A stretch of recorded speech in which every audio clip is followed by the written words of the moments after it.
Welcome to the Bookshop at the End of the Internet. This podcast is dedicated to helping book lovers discover new authors. Like all the best bookshops, this podcast is filled with all kinds of books and all kinds of authors. So tune in, browse around, find a new author, and discover a new favorite book at the Bookshop at the End of the Internet. I'm Stacey Horan, author, book lover, and host of the Bookshop at the End of the Internet. This is episode number 265. For more information about this or any of our episodes, go to my website, staceyhoran.com. If you enjoy the podcast, leave us a review, like us on social media, and share us with your friends, family, and fellow readers.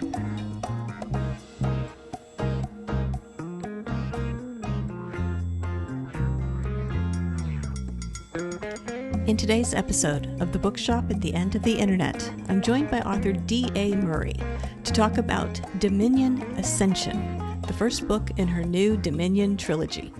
The story takes place about 30 years in the future, in the aftermath of a devastating war that has reshaped society into a post-apocalyptic nation known as Dominion. The consequences of that conflict run deep. Cognitive decline, widespread infertility, and a dramatic shift in the balance of power.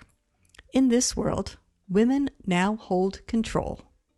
At the center of the story is Dani Matthews, an investigative reporter and the daughter of a high-ranking Dominion official. As Dani digs into the truth behind the government's propaganda, she uncovers unsettling secrets about Dominion, about the war, and about her own mother. In this episode, I'll chat with D.A. about her writing journey, the power dynamics between men and women, and what happens when those dynamics are flipped, and why the heart of the story isn't technology or politics, but human relationships, as well as a few other things. Coming up.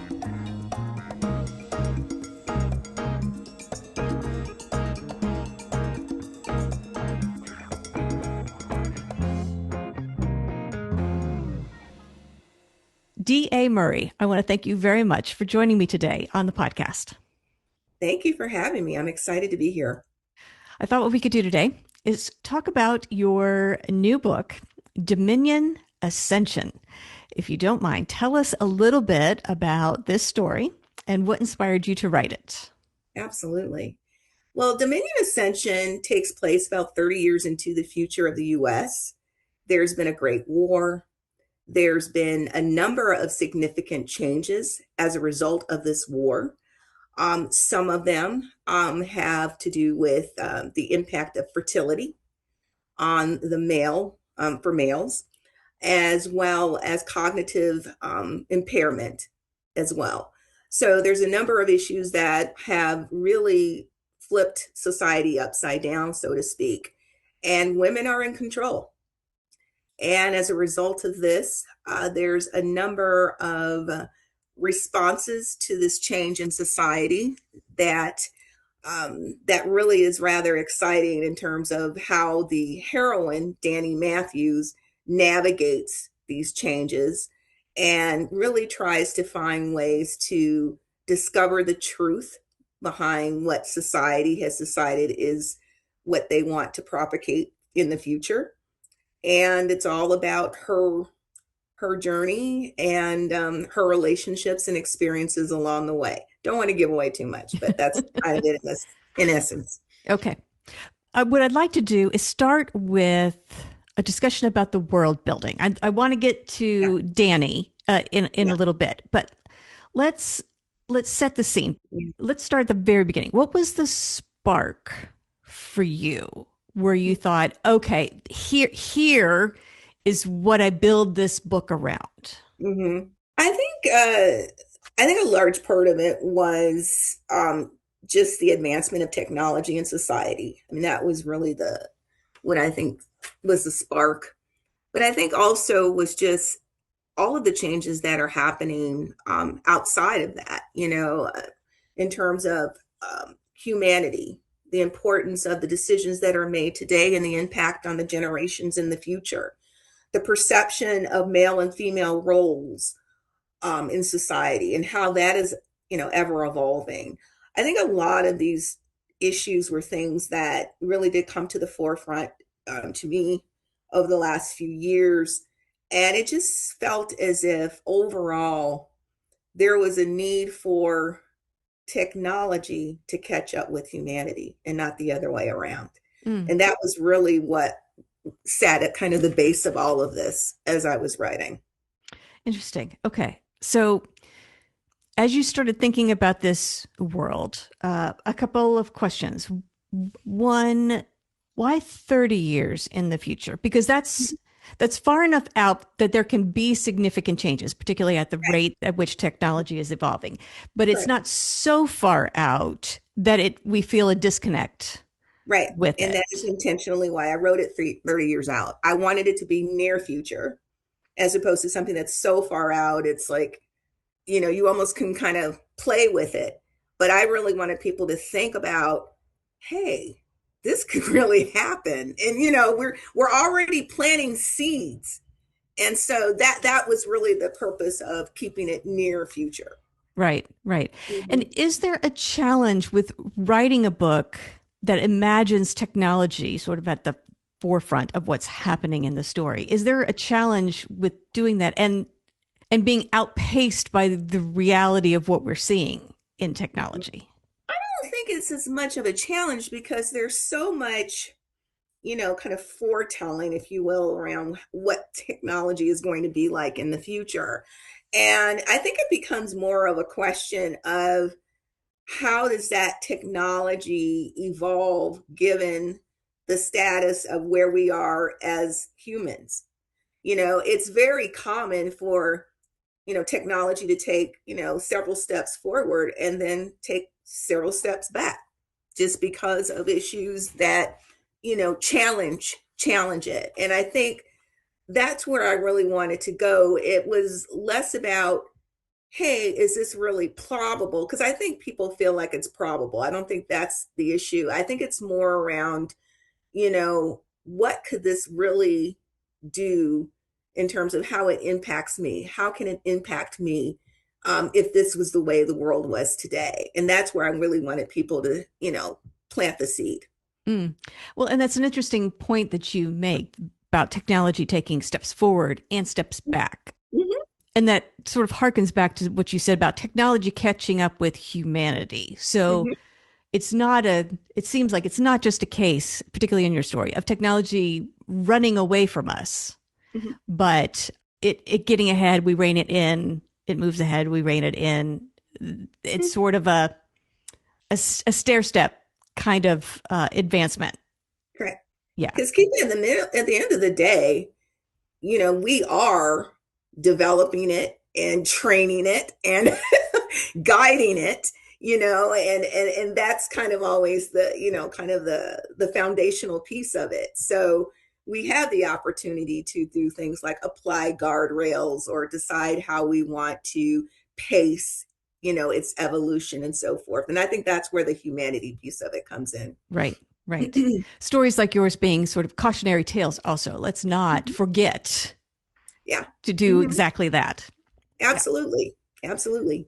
So, when you were building this world, I'm curious about the sort of rules and parameters and guidelines that you decided for society 30 years out, in particular, in relation to gender, Mm-hmm. class, economics, that sort of thing. How did you go about deciding, I want this, I don't want this, this Mm-hmm. seems plausible, nope, that's not going to help my story move forward, et cetera, et Right. cetera? Right.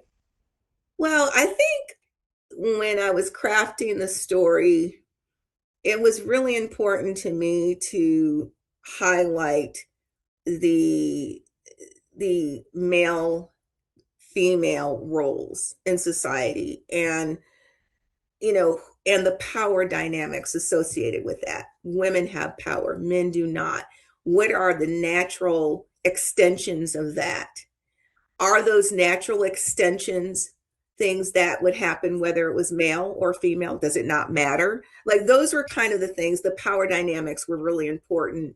And the sense of agency that, women have as a result of this power dynamic. So that was, to me, was really kind of baseline for me where everything needed to start. But I also felt that in the context, we're also basically talking about a human story.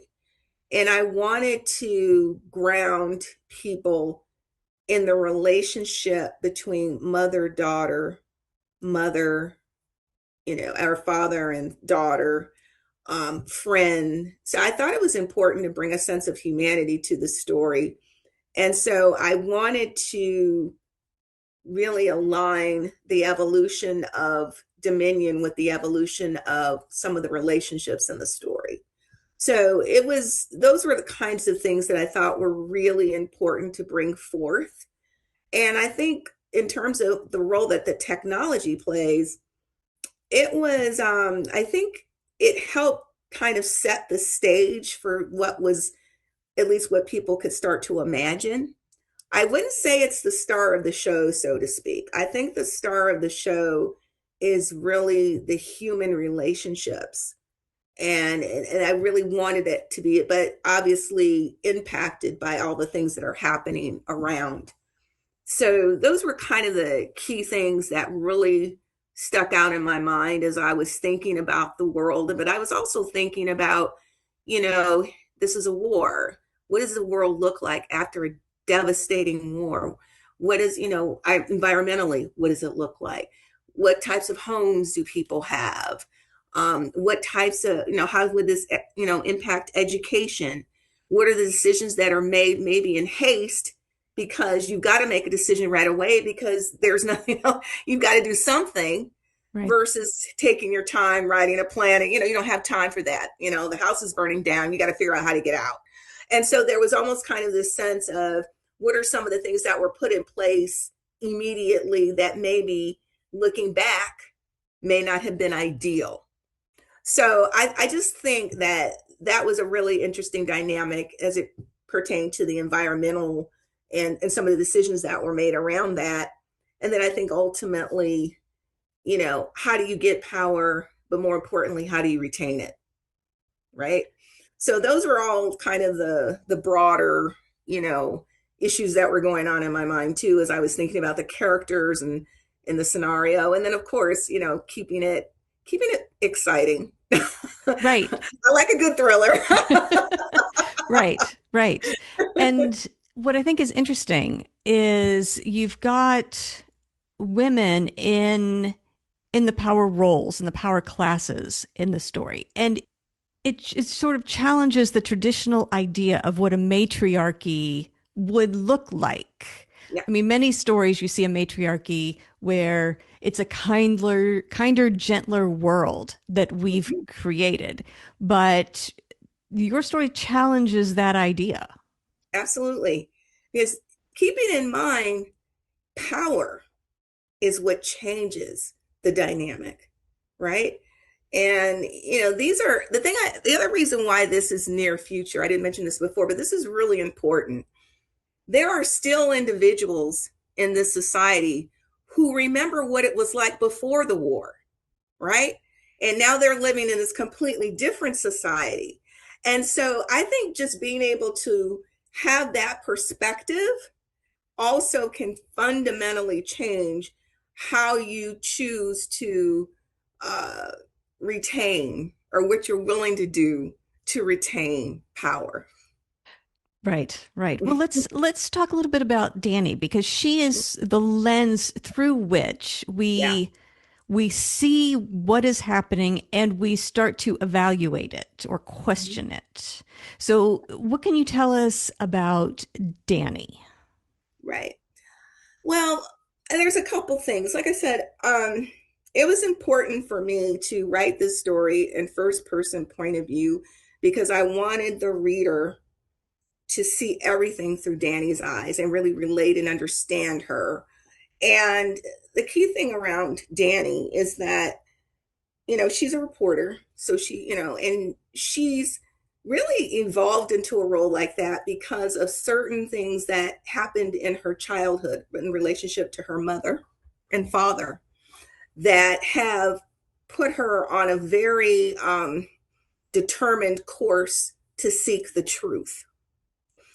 And I think it's through this truth seeking that she chooses to find what is really behind, all of the narrative out there, right? The propaganda out there about dominion.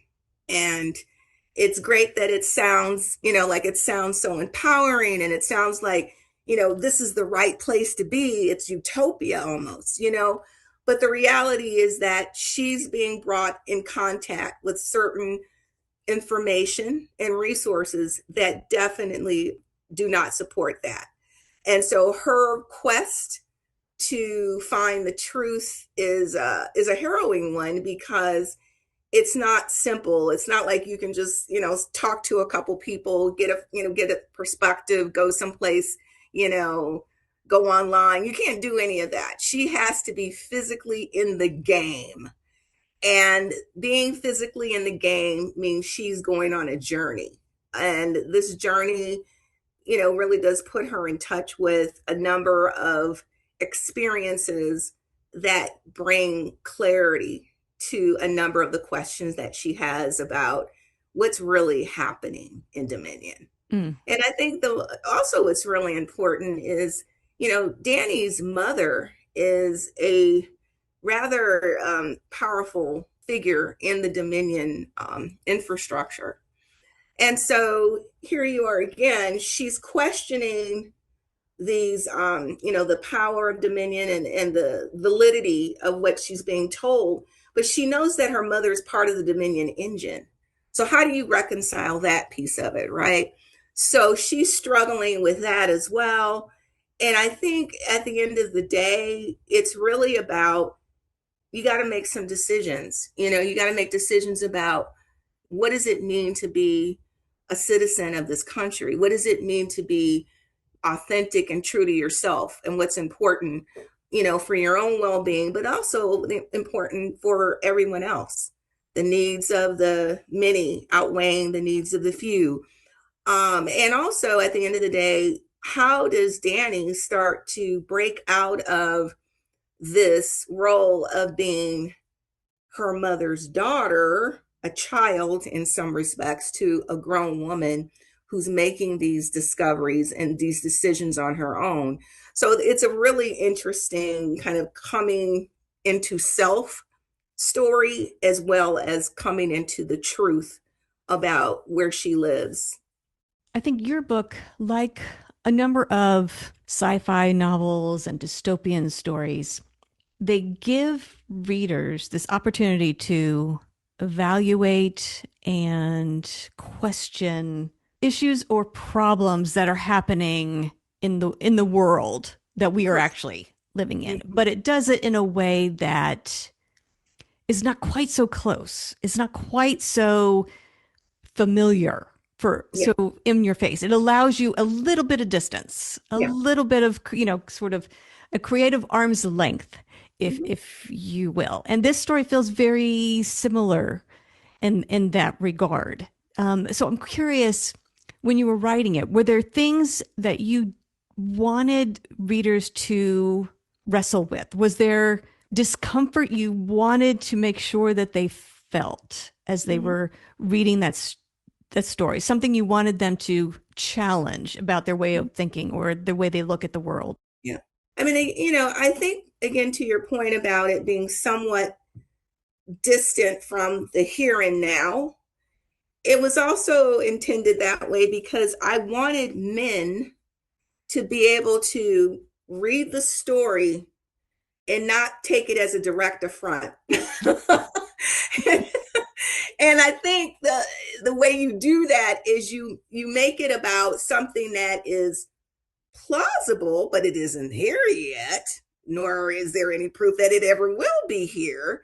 So now everyone can kind of sit back and be comfortable in the conversation and not try to argue some kind of a political stance or social stance. It's just more of exploratory conversation. So that was important to me, that I didn't want it lynched. I didn't want a linchpin of everything that's happening today. And, it's almost becomes this, it just becomes this quagmire of, political and social, conversation that I think I wanted people to almost kind of take a step back from that and really think about the humanity of what's happening, the humanity, and what does that really mean?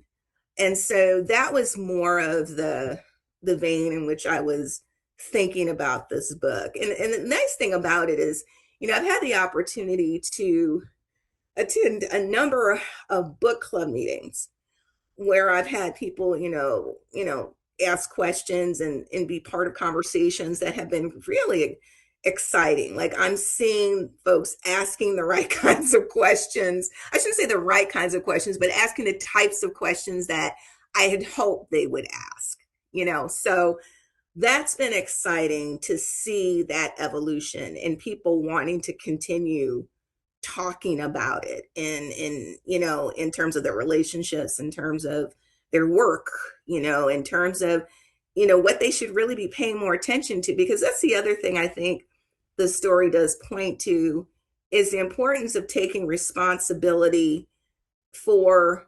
taking a look beneath the hood. Don't just trust what's put in front of you, and often what's just put in front of you, you're not getting the full picture. You've got to look underneath the hood. You've got to question everything, especially now. You've got to question everything. So I think the need to be curious is something that I think as humans, need to continue to build that muscle and exercise that whenever possible. I mean, I think one of the things that's really interesting is that I think, like with anything that happens, things happen in small bits and pieces as opposed to it happening all of a sudden. And I think that that's a really interesting dynamic when you look at things like technology or surveillance, or, it's very easy to accept restrictions when they seem so, just so small. Oh, that's not a big deal. But then they take more and they take more. And then one day you look back and the impact is much more significant than you ever thought. So that goes back to that whole idea that you really got to ask questions and take a look at what's going on around you. And a small loss can easily become a big one later on. So Yeah, that's a very good point. yeah. Yeah, yeah. The reactions and the feedback that you've been getting from people, as you said, it's been exciting. You've been encouraged by the questions that people have been asking. Has anything surprised you? Has anybody come back to you with a comment or a question that sort of caught you off guard and you thought, oh, well, okay, that's good. I hadn't even thought of that. Or, Yeah. One of the questions I got was, you focused on male and female power dynamics, et cetera, this future society.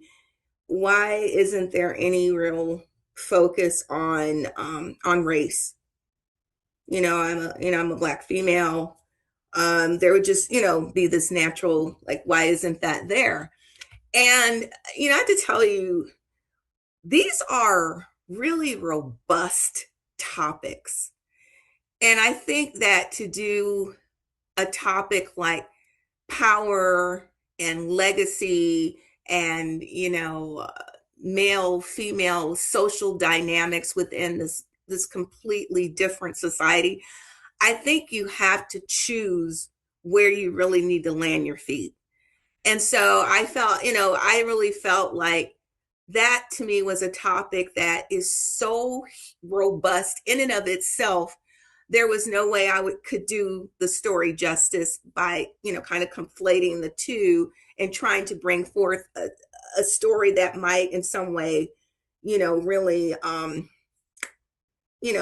of dilute what I was trying to bring forth about the power dynamics. So trust me, it's not something that I haven't thought about, but I think you have to be very intentional about where you really want to bring the reader. And that was not in the forefront of my mind with this particular story. Interesting. Okay. Oh, the one thing I did want to mention that I get this question a lot. when I was writing the book, one of the things that people often mention is there's a lot of description and they can see things so clearly. And it feels like it was written for, like for film or something, like the big screen. When I was writing Dominion, that's exactly what it was in my head. I was writing it with the intention of it eventually being on film.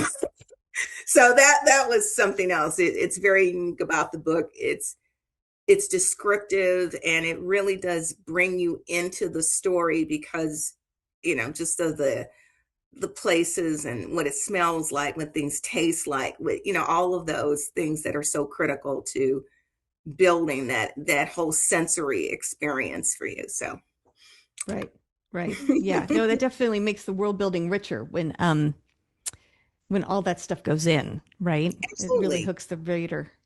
Well, what are your plans then for the rest of the trilogy? And have you started writing book Oh, of course, two? yeah. Absolutely.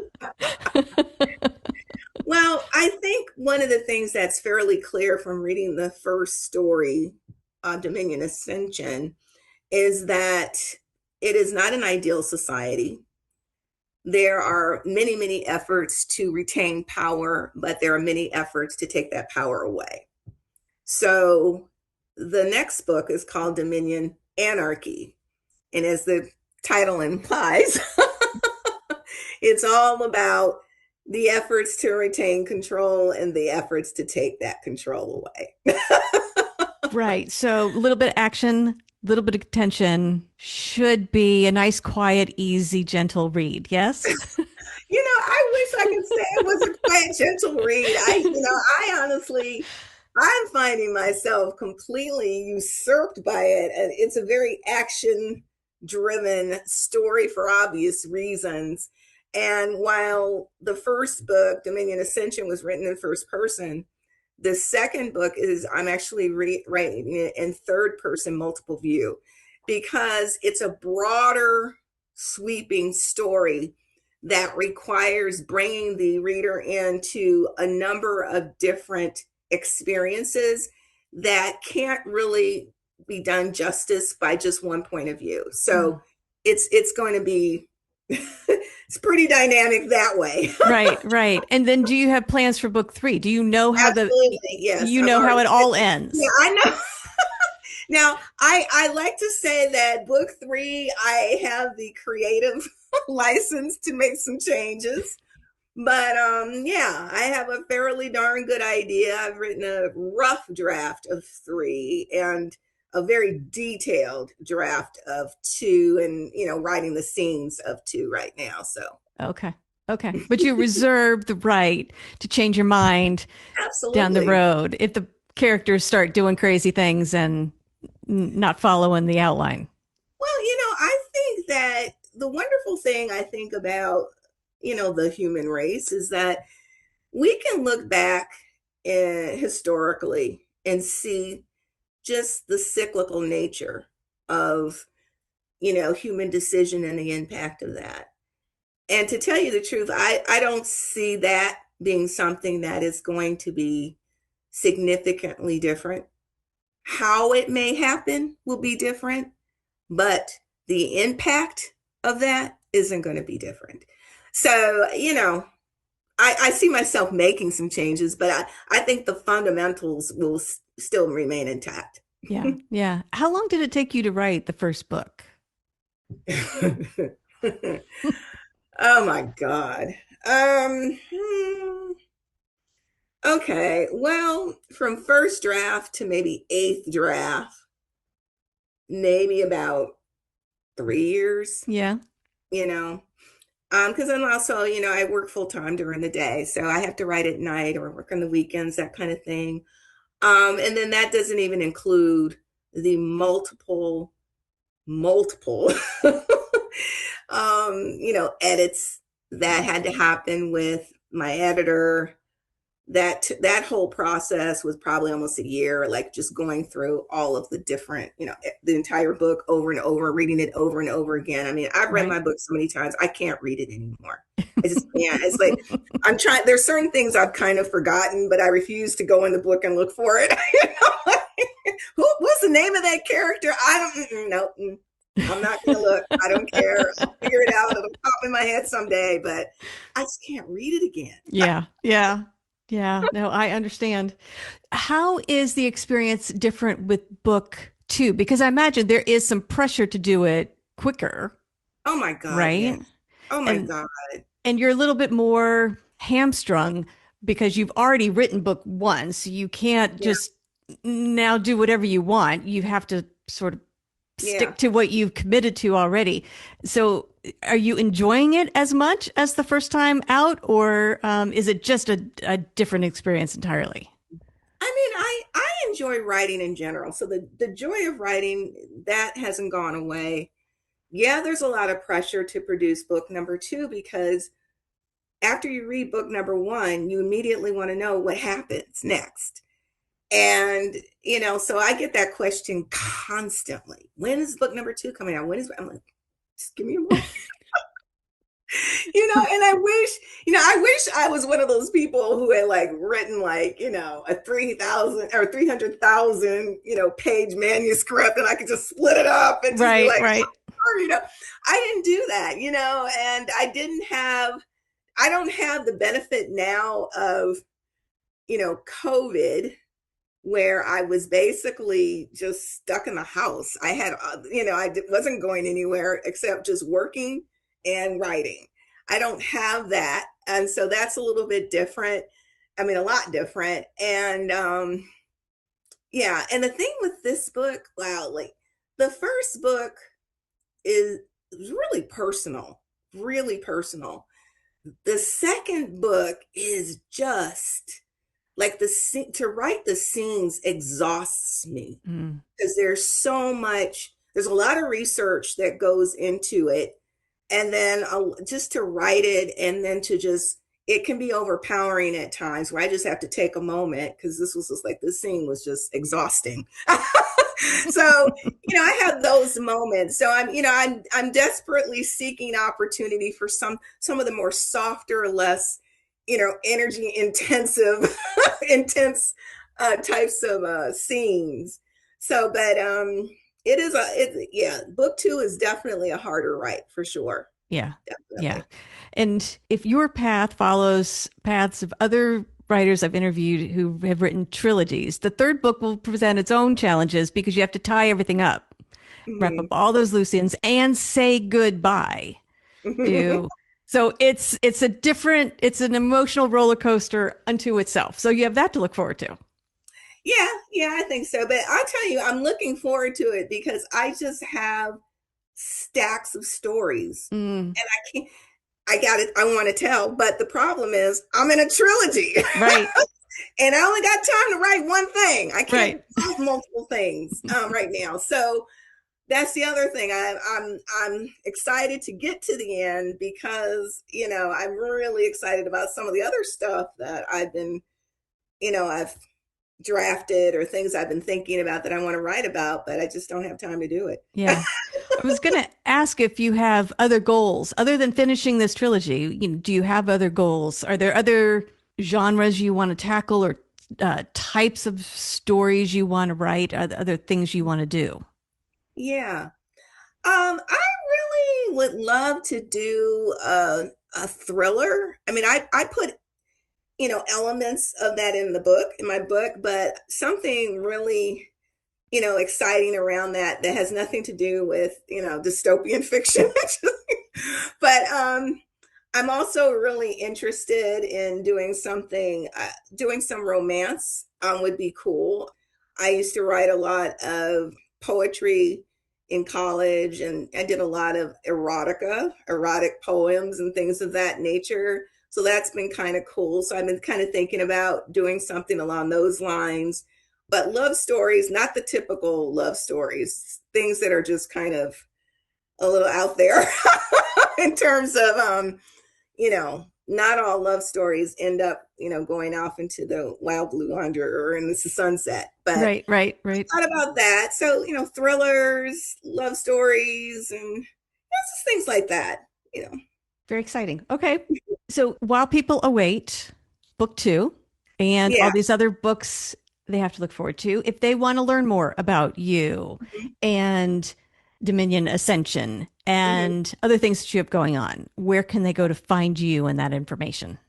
So you can go to my author site at damurrayofficial.com.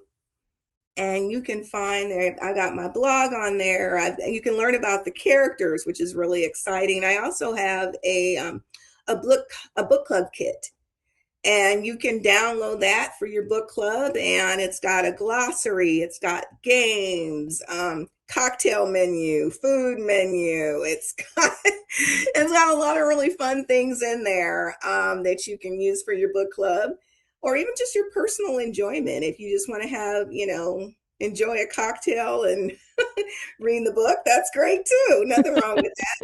But yeah, so I get all my updates, put all my updates on the site and so forth. I also have pretty active on Instagram and TikTok and Facebook, so you can always check out a lot of the content around the book and what's up and coming.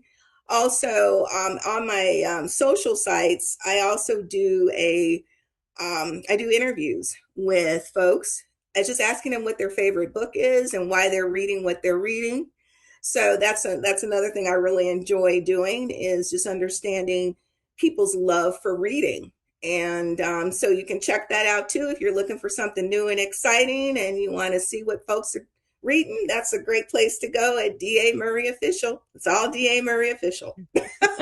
Excellent. Well, and if people want to pick up a copy of Dominion Ascension, where can Yeah. they go to buy it? You can buy it at bookshop.org, which supports independent bookstores, which I love. Amazon.com, barnesandnoble.com, walmart.com. So you can buy it just any of those places. So, Wonderful. and growing. Wonderful. Excellent. Well, DA, I want to thank you very much for joining me today on the podcast. I want to wish you luck with Dominion Ascension and book two, which you're working on. We'll eagerly await that one. So congratulations on everything you've accomplished so far, and best of luck with the rest of your writing journey. Thank you so much. It's been a pleasure. The Bookshop at the End of the Internet is a podcast dedicated to helping book lovers discover new authors. Like any good bookshop, this podcast features a wide variety of books by the equally varied and interesting authors who felt compelled to write them. This podcast gives you a chance to meet these wonderful writers and discover your next must-read book. Listen to the authors describe their books and tell you their stories in their own words. My interviews feature books from all genres and authors from all walks of life, including those who are indie published as well as those published by small presses and large publishing houses. Looking for unique, not so easy to find books for yourself, a friend, or a book club? Tune into this podcast and find your newest favorite author or maybe a soon-to-be bestseller. This podcast, like all the best bookshops, is filled with all kinds of books and all kinds of authors. Tune in, browse around, find a new author, and discover a new favorite book. You never know what treasures you might find in the Bookshop at the End of the Internet.